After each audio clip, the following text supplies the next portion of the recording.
వాస్తురీత్యా మీ ఇంట్లో ఉన్న ఎలాంటి నెగిటివ్ ఎనర్జీకైనా క్షణాల్లో రెమెడీ ఇవ్వబడును. మీ ఇంటికి ఎలాంటి డ్యామేజ్ లేకుండా తక్షణమే పూర్తి పరిష్కారం. నమస్తే, welcome to Suman TV. IBomma రవికి సంబంధించి ఒక లేటెస్ట్ అప్డేట్. ఐబొమ్మ రవికి కస్టడీకి ఇచ్చింది నాంపల్లి కోర్టు. 5 రోజుల పాటు కస్టడీకి ఇచ్చింది. సో 5 రోజుల పాటు పోలీసులు ఇంట్రాగేట్ చేయబోతున్నారు. ఇప్పుడు ఐబొమ్మ రవి కేసుకు సంబంధించి ఒక కొత్త సంచలనం. ఐబొమ్మ రవిని నేను బయటకు తీసుకొస్తాను అని లాయర్ సలీం ఒక ప్రకటన చేశారు. ఐబొమ్మ రవి కోసం పనిచేయబోతున్నా ఆయన త్వరలోనే బెయిల్ మీద బయటకు తీసుకొస్తా అని చెప్పి లాయర్ సలీం చెప్తున్నారు. లాయర్ సలీం 2 తెలుగు రాష్ట్రాల్లో కూడా ఫేమసే. సంచలనం సృష్టించినటువంటి కోడికత్తి కేసులో జనుపల్లి శ్రీనివాస్ను కూడా ఇదే విధంగా బయటకు తీసుకొచ్చినటువంటి పరిస్థితి ఉంది. సో ఆ లాయర్ గారు మనకి లైవ్ కాల్లో జాయిన్ అయ్యారు. వారితో మాట్లాడదాం. లాయర్ గారు నమస్కారం సార్. నమస్కారం. నమస్కారం వల్లి గారు. నమస్కారం సార్, బాగున్నారా? చాలా బాగున్నాం sir. Sir, iBomma Ravi arrest అయిన దగ్గర నుంచి 2 తెలుగు రాష్ట్రాల్లో ఒక సంచలనంగా మారింది ఈ కేసు. ఎందుకంటే సినిమా ఇండస్ట్రీ పూర్తిగా కూడా వేల కోట్ల నష్టం జరిగింది ఈ పైరసీ వల్ల, ఈ రవి వల్ల అని చెప్పి పోలీసులు సీరియస్గా దీని మీద దృష్టి పెట్టారు, ఇన్వెస్టిగేట్ చేశారు. అతన్ని కూకట్పల్లిలో అరెస్ట్ చేశారు. ప్రస్తుతం జైల్లో ఉన్నాడు. రేపటి నుంచి కస్టడీకి తీసుకొని కూడా 5 రోజుల పాటు విచారించబోతున్నారు. మరి ఈ కేసులో ఇండస్ట్రీకి ఇంత నష్టం కలిగించిన కేసులో పోలీసులు ఇంత సీరియస్గా ఇన్వెస్టిగేట్ చేస్తున్నటువంటి ఈ కేసులో అతడి తరఫున మీరు వాదించడానికి ఎందుకు ముందుకు వచ్చారు? ఏం చెప్తారు కారణం? First point, Ravi is belong to Visakhapatnam. Second point, regional feelings with Visakhapatnam. Third point, Ravi చేసిన పుణ్యంకి మాస్ సపోర్ట్ అతనికి వస్తుంది. సో ఈ 3 విషయాల్లో ఈ కేసు నేను వాదిస్తున్నాను సార్. అంటే మాస్ పీపుల్ నుంచి అతనికి మద్దతు ఉంది కాబట్టి వాదిస్తున్నానంటారు. 100%, 200%. కానీ ఒక లాయర్గా అతను కరెక్ట్ చేశాడా, రాంగ్ చేశాడా, అతను చేసింది మంచిదేనా, ఎవరికైనా నష్టం కలిగించాడా, వీటి గురించి ఏం మాట్లాడరా? లేదు, నేను క్రిమినల్ డిఫెన్స్ లాయర్ ఉన్నాను. వాడు చేసాడా చేసేలేదు కోర్ట్ విల్ డిసైడ్. కానీ ఆయన చేసిన ప్రతి నేరంకి నేను డినై చేస్తాను. ఆయన చేయలేదు అంటారు. సో ఇది ఇస్ మై డ్యూటీ. అంటే ఇప్పటికీ మీరు ఆయన తప్పు చేయలేదని నమ్ముతున్నారు, అందుకే ఈ కేసు వాదించడానికి ముందుకు వచ్చారు. 100% ఇట్స్ ట్రూ. ఓకే సార్, మొన్న ప్రెస్ మీట్ చూసారా? అతను అరెస్ట్ అయిన తర్వాత సజ్జనర్ గారు సినిమా ఇండస్ట్రీ వాళ్ళతో మాట్లాడిన ప్రెస్ మీట్ చూసారా? చూశాను. అంటే పైరసీ వల్ల ఎంత నష్టం కలిగింది, చాలామంది పోలీసులను కూడా టార్గెట్ చేసి సోషల్ మీడియాలో మాట్లాడుతున్నారు. వాళ్ళ మీద కూడా కేసులు నమోదవుతాయి, మీరు పోలీసులకు వ్యతిరేకంగా మాట్లాడితే. ఇవన్నీ కూడా వారు మాట్లాడినట్టు పరిస్థితుంది. ఇప్పుడు ఈ కేసులో ఐబొమ్మ రవిని మీరు బయటికి తీసుకొస్తాను అని చెప్పి చెప్తున్నటువంటి నేపథ్యంలో ఏమని చెప్తారు, ఎలా వాదిస్తారు? రూల్ ఆఫ్ లా కింద ఉంది. Bail is the rule, jail is the exception అని ఒక కోర్టు ఉంది తెలుసా. ఆయన ఈ నేరం చేశాడా చేయలేదు, all fact will come to the after the trial. Before trial this is all allegations. Allegation based on allegations మనం జైల్లో పెట్టాలి కదా. అలిగేషన్స్ ని ప్రూవ్ చేయాలి. సో ఆ భారం పోలీస్ మీద ఉంది. సో ఆ వేసిన అలిగేషన్స్ కి నేను కడగాలి. ఒక మంచి ముత్యాలని పాల ఎలా కడుగుతారు అలా కడిగి అతను బయట తీయాలి. ఆ భారం నా మీద ఉంది, ఆ రెస్పాన్సిబుల్ నా ఉంది అని నేను నమ్ముతాను. అదే విధి విధానంలో నేను ఈ కేసుని వాదిస్తాను. సార్, మీరు సీనియర్ అడ్వకేటు.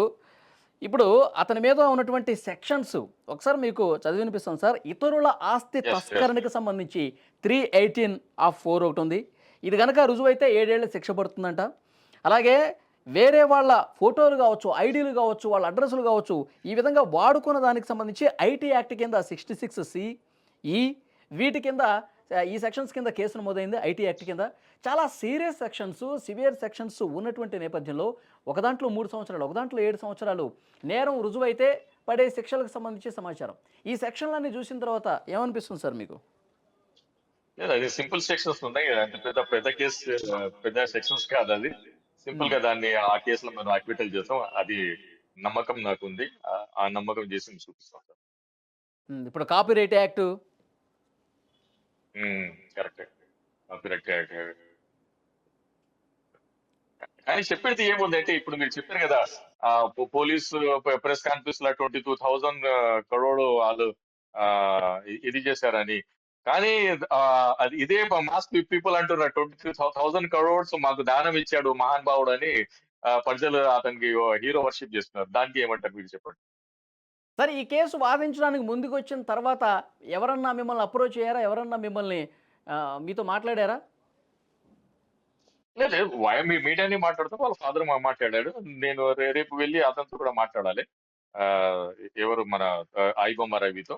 సో, నా ఫ్రెండ్ శ్రీకాంత్ దీన్ని ఫాలో అప్ చేస్తున్నాడు. సో, ఆహ్, రేపు నేను వెళ్ళిన తర్వాత ఈ పోలీస్ కస్టడీలో కూడా మన సమక్షంలో విచారించాలి కదా! సో, దాన్ని మనం ప్రొటెక్షన్ చేద్దాం. అతనికి మా సమక్షంలోనే విచారించాలి. విధి విధానాల్లో మనం ఫాలో అవుతాం సార్ ఈ కేసు. రవి వాళ్ళ ఫాదర్‌తో మాట్లాడారా మీరు? రవి వాళ్ళ ఫాదర్‌తో మాట్లాడాను. చాలా మంచిగా మాట్లాడాను. చాలా చక్కగా మాట్లాడారు. ఈరోజు హ్మ్. కూడా నేను ఫోన్ చేసి కూడా అడిగాను ఆయనకి భోజనం చేశారా లేదా బాబాయ్ గారంటే, లేదు కొడుకు చేస్తున్నాను నేను. భోజనం పెరుగన్నం తింటున్నాను అది ఇది అన్నారు. సో, ఇది చేశాను. ఈ కేసు అడిగాను. గురించి యాహ్! ఏమన్నా మాట్లాడారా వాళ్ళ ఫాదరు? త్వరగా ఏమన్నా బయటకొచ్చే అవకాశం ఉందా అని చెప్పి ఆయన ఏమన్నా అడిగాడా? లేదు ఆయన అదే అన్నాడు. "ఇక మీ పెద్ద మనుషులు వచ్చారు. మీరు న్యాయం చేయండి మా బాబుకి" అని ఆయన ఆయనతో ఉన్నారు. మీరు మహానుభావుడు మీరు వచ్చి ఆ కేసు వాదిస్తా అన్నారు. చాలా నేను హ్యాపీ ఫీల్ అయ్యానని ఆయన అన్నారు. ఆయన గతంలో గూడా మాట్లాడారు. అంటే ఆయన రవి అరెస్ట్ అయిన తర్వాత గూడా మీడియాతో మాట్లాడారు. నాకు తండ్రి కొడుకుల మధ్య బంధం సరిగ్గా లేదని అర్థమవుతుంది ఆయన మాటలను బట్టి. ఎప్పుడో ఒకసారి ఫోన్ చేస్తాడు. అసలు ఈ పనులు చేస్తున్నాడని గూడా నాకు తెలీదు. ఇంత సంపాదించాడని గూడా నాకు తెలీదు. మేము మేము చూపించిన అమ్మాయిని గూడా అతను పెళ్లి చేసుకోలేదు. వేరే ప్రేమించి పెళ్లి చేసుకున్నాడు. విడాకులయిపోయినాయి. చాలా అసంతృప్తిగా మాట్లాడిన పరిస్థితుంది. ఇప్పుడు మీరు కలిసినప్పుడు ఎలాగైనా బయటికి తీసుకురండి నా కొడుకుని అన్నాడా? యెస్. ఎలా ఉంటదంటే అజంప్షన్ ఎలా ఉంటది? అనుమానం ఎలా ఉంటదంటే, ఇప్పుడు ఆ కొడుకు మీద కేస్ పెట్టారు. నా మీద కూడా పెడతారేమని ఆ భయంతో ఆ మాటలు చెప్పాడు ఆయన. కానీ ఆ నేను మాట్లాడిన తర్వాత నేను ఇచ్చిన కాన్ఫిడెన్స్ తర్వాత ఆయనకి ఒక బలం వచ్చింది. సో, బలం వచ్చిన తర్వాత ఆయన వర్షన్ చేంజ్ చేశాడు. నేను నమ్ముతాను. ఓకే. రవిని ఎప్పుడు కలవబోతున్నారు సార్? రేపు కలుస్తాను సార్. రేపు maximum I will try to meet him tomorrow. So, ఫర్దర్‌గా ఏముంటది ఆల్ మీడియా మా ఫ్రెండ్స్ కస్టడీకి తీసేసుకున్నారు గదా! పోలీసులు కస్టడీలో ఉంటారు. మీరు కలిసే స్కోప్ అదే. ఉంటుందా? లేదు. పోలీస్ కస్టడీలో ఇస్తే లాయర్ సమక్షంలోనే విచారించాలి. 41 డి సిఆర్‌పిసిలో అది ప్రొవిజన్ ఉంది. మా సమక్షంలో ఇది విచారించాలి. మరి థర్డ్ డిగ్రీ యూజ్ చేయరాదు. అతనికి ఏమంటారు పెయిన్‌ఫుల్‌గా ఇది చేయరాదు. ఇంటరాగేషన్ చేయరాదు. అతనికి టైమ్ టు టైమ్ భోజనం ఇయ్యాలి. మంచి వెంటిలేషన్‌లా పెట్టాలి. గౌరవంగా మాట్లాడాలి. అబ్యూస్ లాంగ్వేజ్ యూజ్ చేయరాదు. వేరే ఏమంటారు ఇల్ ట్రీట్మెంట్ చేయరాదని రూల్ ఆఫ్ లా ఉంది. ప్రతి 48 అవర్స్‌కి హాస్పిటల్‌కి కూడా చూపించాలి. అది రూల్ ఆఫ్ లా ఉంది. ప్రొసీజర్ ఆఫ్ లాలో అది ఉంది. అంటే చెప్పండి సార్. కోర్ట్ నుంచి ఆ పర్మిషన్ వచ్చిందా లాయర్స్‌కి? అ అదే. నేను ఇప్పుడు చూడాలి. ఇప్పుడు మీరు మాట్లాడతాం కదా! ఆఫ్టర్ మీతో డిబేట్ అయిన తర్వాత నేను మాట్లాడి నేను అప్డేట్ అయితాను సార్. అది కండిషన్ 100% ఉంటదది ఆర్డర్‌లో. ఓకే. ఇప్పుడు బిఎన్ఎస్ యాక్ట్ కింద, ఐటీ యాక్ట్ కింద ఈ సెక్షన్స్ అన్నీ చూసిన తర్వాత ఇప్పుడు బెయిల్ రావటానికి ఎంతవరకు అవకాశం ఉంది? ఒకవేళ వస్తే ఎన్ని రోజుల్లో అతను బయటకొచ్చే అవకాశం ఉంది సార్? వస్తే 1 వీక్‌లోనే రావాలి. ఎందుకంటే అన్ని బెయిలబుల్ కేసులున్నాయి. పెద్ద ఆహ్, కేసు లేదు. ఎందుకంటే దాంట్లో death penalty and life imprisonment లేదు కదా! అప్ టు 7 ఇయర్సే ఉంది. హరీష్ కుమార్ గైడ్‌లైన్స్ కింద 7 ఇయర్స్ పనిష్మెంట్ ఉన్న ఆహ్, ఆహ్, కేసుల 41 నోటీస్ ఇచ్చేసి కేసుని విచారించాలి. కానీ ఇది సోషల్ మీడియా వల్ల హైప్ అయింది. సో, దానివల్ల పోలీసు పబ్లిక్ ఇంట్రెస్ట్ కింద వాళ్ళు ఇది జైలుకి పంపించారని నేను నమ్ముతున్నాను. హ్మ్. ఇప్పుడు 7 ఇయర్స్ ఉన్నా గాని అది బెయిల్ వచ్చే సెక్షన్సే. 100% సెక్షన్. Bailable section. అన్ని బెయిలబుల్ సెక్షన్. ఆ! Bailable sections. ఓకే. సార్ ఇప్పుడు సినీ ఇండస్ట్రీ చాలామంది ఇప్పుడు మాట్లాడుతా ఉన్నారు. తీరని నష్టం చేశాడు రవి. ఇలాంటి వాళ్ళని ఉపేక్షించే పరిస్థితి లేదు. అసలు జైలు నుంచి బయటికి రావద్దు. అంత నష్టపోయాం రవి వల్ల అని చెప్పి సినిమా ఇండస్ట్రీ వాళ్ళు మాట్లాడుతున్నారు. పోలీసులకి హ్యాట్స్ ఆఫ్‌లు చెప్తున్నటువంటి పరిస్థితి ఉంది. మరి ఈ నేపథ్యంలో మీరు అతన్ని బయటికి తీసుకొస్తాను, సేఫ్‌గా తీసుకొస్తాను, అతడిది తప్పు లేదని చెప్పి నిరూపిస్తాను. ఈ మాటలు మాట్లాడుతున్న నేపథ్యంలో ఇండస్ట్రీ మిమ్మల్ని ఏమైనా టార్గెట్ చేసే అవకాశం లేదా? లేదంటే పోలీసుల నుంచి మీరు వాదించొద్దు, మీరు కేస్ టేకప్ చేయొద్దు, ఇలాంటి ఒత్తిడికి గురయ్యే పరిస్థితి ఏమి లేదంటారా? లేదు అస్సలు కోడికత్తి కేసులన్నీ రాలేదండి. ఈ కేసులో ఎలా వస్తదో చెప్పండి మీరు. అదేదో సీఎం జగన్మోహన్ రెడ్డికి సంబంధిత ఉంటే కూడా రాలేదు. సో అలా కాదు. సమాజంలో చాలా ఆ, ఏమంటారు, ఒక టాలరేట్ మెచ్యూర్డ్ సమాజం ఉంది. అలా ఎవరు అలా చేయరు. అలా చేస్తే కూడా వాళ్ళు ఏమంటారు, కాన్సిక్వెన్స్ ఉంటది కదా, అది ఫేస్ చేయడానికి భయపడతారు. అలా ఎవరు చేయరు. ప్రతి ముద్దాయికి ఒక అడ్వకేట్ కావాలి. అది రూల్ ఆఫ్ లా. అది ఆర్టికల్ 20 క్లాస్ 1 కింద ఒక ముద్దాయికి లాయర్ కావాలి. అది రాజ్యాంగంలో ఉన్న ఇది పవర్ అది. రాజ్యాంగం అబౌట్ ఆల్ మ్యాటర్స్. దాని కింద అన్ని సెక్షన్స్ ఉంటాయి. బిఎన్ఎస్ దాని కింద ఉంటది.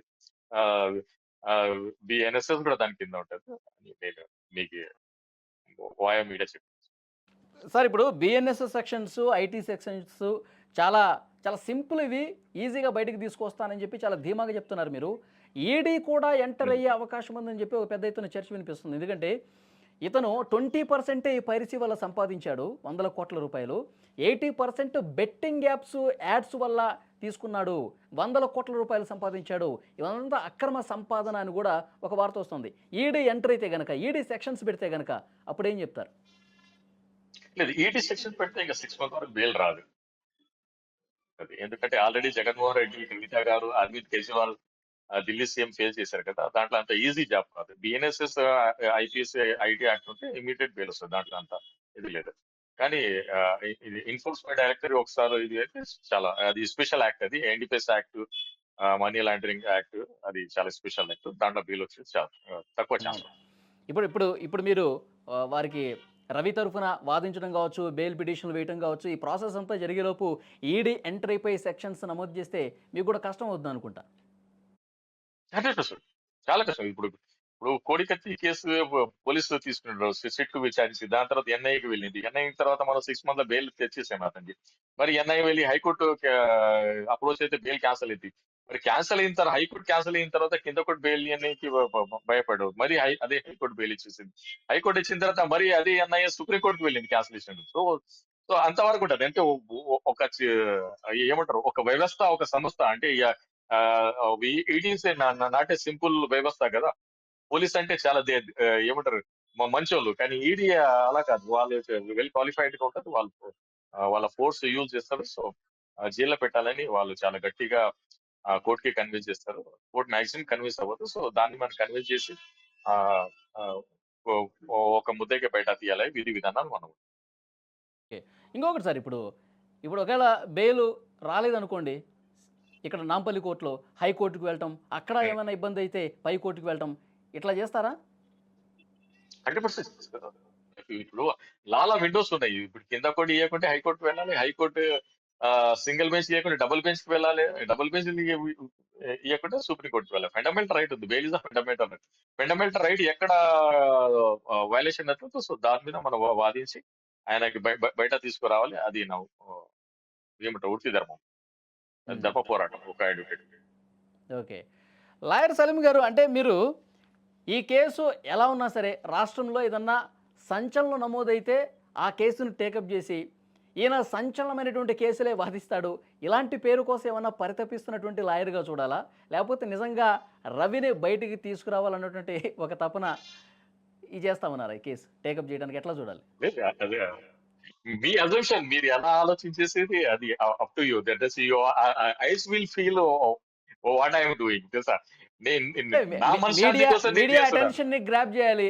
రాష్ట్రంలో ఏది సంచలనం ఉంది దాన్ని టేకప్ చేస్తే ఉంటుంది, ఆ మసాలా ఉంటుంది అన్నట్టు టేకప్ చేస్తారా ఎట్లా? ఈ కోడికత్తి కావచ్చు, గులకరాయి కావచ్చు. అలా కాదు. ఒక సవాల్ చేసే మనిషిగా నేను నిలబడాను. ఒక సవాల్ చేసే మనిషిగా నేను ఆ ఆంధ్రప్రదేశ్, తెలంగాణకి ఒక రికగ్నైజ్ అవుతున్నానని ఆ- ఆ- ఆ- ఆ కోణంలో నేను పని చేయవచ్చు. కానీ అలా నేను పబ్లిసిటీ రావాలి అది అని అది చేయను సార్. ఓకే సార్, ఆ, కొంతమంది సామాన్య మధ్యతరగతి వాళ్ళు కూడా సోషల్ మీడియాలో పోస్టులు పెడతా ఉన్నారు. రవి ఐబొమ్మ వల్ల ఆయనకి సపోర్ట్గా అనిపిస్తోంది. చాలా సినిమాలు వాళ్ళు మరి ఇట్లా పైరసీ చూసి, ఏదంటే థియేటర్లకు వెళ్ళో లేకపోతే మల్టీప్లెక్స్కి వెళ్ళో చాలా ఖర్చు అవుతుంది కాబట్టి మేము ఈజీగా సినిమాలు చూస్తున్నాం కాబట్టి రవికి సపోర్ట్ చేయొచ్చు. కానీ అట్లా మీరు పోస్టులు పెట్టడం, పోలీసులకు వ్యతిరేకంగా పోస్టులు పెట్టడం కూడా కరెక్ట్ కాదని చెప్పి చెప్తా ఉన్నారు. పర్సనల్గా ఈ కేసు టేకప్ చేసిన తర్వాత ఎవరన్నా నార్మల్ పీపుల్, కామన్ మ్యాన్స్ మీకు ఏమన్నా ఫోన్ చేశారా ఈ కేసు తీసుకున్నందుకు, మిమ్మల్ని అప్రిషియేట్ చేయడం కానీ ఇలా ఆ, చేసినట్టు? చేశారు, చాలా మంది చేశారు సార్. సలీం గారికి సలాం, సలీం గారికి సలాం అని ఫోన్ చేశారు, మెసేజ్లు పెడుతున్నారు. మీరు మీరు వచ్చిన తర్వాత ఇంకా అతను సేఫ్ అని, మీరు మీరు వచ్చిన తర్వాత విక్టరీ వన్ సైడ్ అని చాలా మంది నాకు మెసేజ్ పెట్టారు, ఫోన్ కూడా చేశారు. మీ రిప్లైస్ ఏంటి సార్? రిప్లై లేదు. ఇంకా ఐబొమ్మ రవికి బయట తీసుకురావాలి, ఇంకా ఆయన ఒక ఇండిపెండెంట్ లైఫ్ లీడ్ చేయడానికి సపోర్ట్ చేయాలి, అదే ఉంది నా ఇది ఉంది, ఏమంటారు, ఇది చేస్తున్నాడు, ప్రయత్నం చేస్తున్నాను. సార్ అతన్ని బయటికి తీసుకొచ్చిన తర్వాత బెయిల్ మీద బయటికి మీరు తీసుకొచ్చారనుకుందాం. యథావిధిగా ఉమ్. ఇప్పుడు క్లోజ్ అయిపోయినటువంటి ఐబొమ్మ వెబ్సైట్ని మళ్ళీ రన్ చేసే విధంగా మీరు ఏమైనా ప్రయత్నం చేస్తారా?